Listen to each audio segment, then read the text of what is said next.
India versus அயர்லாண்டுங்க. இன்னி வரையும் நம்ம சேனலை சப்ஸ்கிரைப் பண்ணாதவங்க சப்ஸ்கிரைப் பண்ணிடுங்க. கமெண்ட் பாக்ஸில் கமெண்ட் பண்ணுங்கள். இந்தியா வந்து ஃபஸ்ட்டு மேட்ச்சு ஐசிசி 2020 வேர்ல்டு கப்பில் அயர்லாண்டை ஃபேஸ் பண்ண போகிறாங்கங்க. இந்தியா வந்து இந்த மேட்ச் வந்து நியூயார்க்கில் ஆடுறாங்க. ஏற்கனவே நியூயார்க்கில் வந்து ஃபர்ஸ்ட் மேட்ச் வந்து சவுத் ஆஃப்ரிக்கா ஜெயிச்சிருக்காங்க. அதே மாதிரி இந்தியாவும் ஜெயிக்கணும் ஃபர்ஸ்ட் மேட்ச்சு. பார்க்கலாம் இந்த டீம் வந்து எப்படி கொண்டு போக போகிறாங்கன்ட்டு. இந்தியா வந்து ப்ராக்டிஸ் கேமில் பார்த்தீங்கன்னா வந்து சஞ்சு சாம்சனும் ரோஹித் சர்மாவும் தான் ஓப்பனிங் ஆனாங்க. அப்போ கிட்டத்தட்ட வந்து முடிவாயிருச்சு. ஓப்பனர் யாருன்னா விராட் கோலியும் ரோஹித் சர்மாவும் தான் ஓப்பனிங் ஆட போகிறாங்க. ஏன்னா எஸ்எஸ்சி ஜெய்ஸ்வால் ப்ராக்டிஸ் கேமில் பேட்டிங்கே ஆடல. அதனால் கிட்டத்தட்ட வந்து உறுதியாக இருக்கு விராட் கோலியும் ரோஹித் சர்மாவும் தான் ஓப்பனிங் விளாடுவாங்க. 1 டவுன் வந்து பிரியகுமார் யாதவ் வந்துடுவார். 2 டவுன் வந்து சஞ்சு சாம்சன் வருவார். நம்பர் 4 வந்து ரிஷப் பண்ட் வருவார். நம்பர் 5 வந்து ஹார்திக் பாண்டியா வருவார். அப்படி தான் டீம் இருக்குது.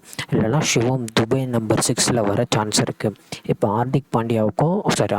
சிவம் துபேக்கும் சஞ்சு சாம்சனா என்னன்னு தெரியல.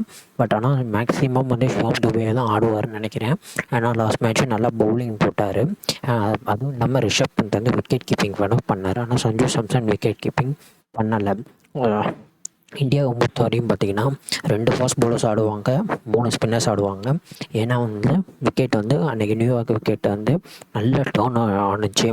அதனாலே வந்து இந்தியாவுக்கு வந்து நல்ல ஸ்பின்னர்ஸ் இருக்கிறதுனால கண்டிப்பாக 3 ஸ்பின்னர்ஸ் தான் ஆடுவார்னு நான் நினைக்கிறேன். இவர் ரோஹித் சர்மா கண்டிப்பாக ரவீந்திர ஜடேஜா, சஹால், குல்தீப் 3 பேரும் ஆடுவாங்க.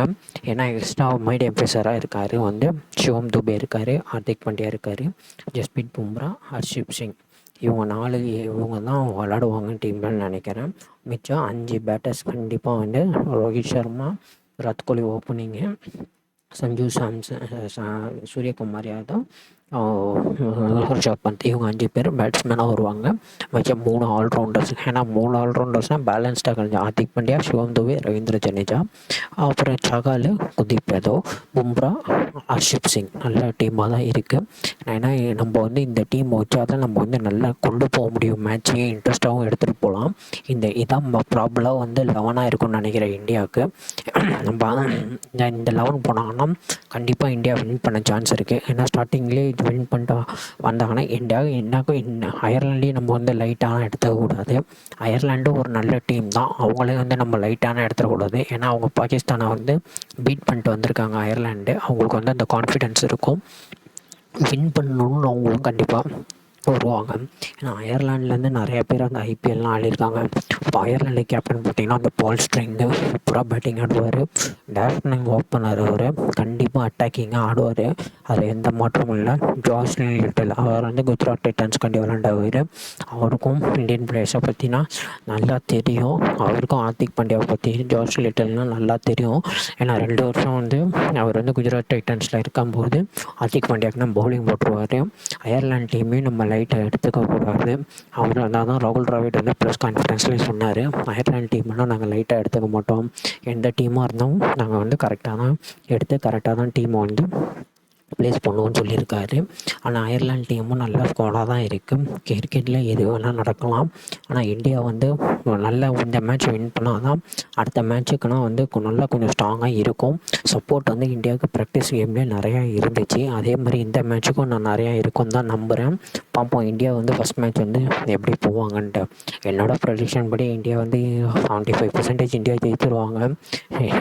95% சொல்லலாம். ஆனால் 95 சொன்னால் ஓவராக இருக்குன்னு சொல்கிறதுனால தான் 75% சொல்கிறேன். மேக்ஸிமம் 75% வந்து இந்தியா ஜெயிச்சிடும். அதில் எந்த மாற்றமும் இருக்காது. இந்தியா ஜெயிச்சு கண்டிப்பாக உள்ற இருக்கும். அந்த குரூப் ஏல வந்து குவாலிஃபை ஆகிற டீமில் வந்து இந்தியா கண்டிப்பாக இருக்கும். அதில் எந்த மாற்றமும் கிடையாது. சூப்பர் 8க்குனால் கண்டிப்பாக குவாலிஃபைட் ஆகிரும். அதில் எந்த மாற்றமும் கிடையாது.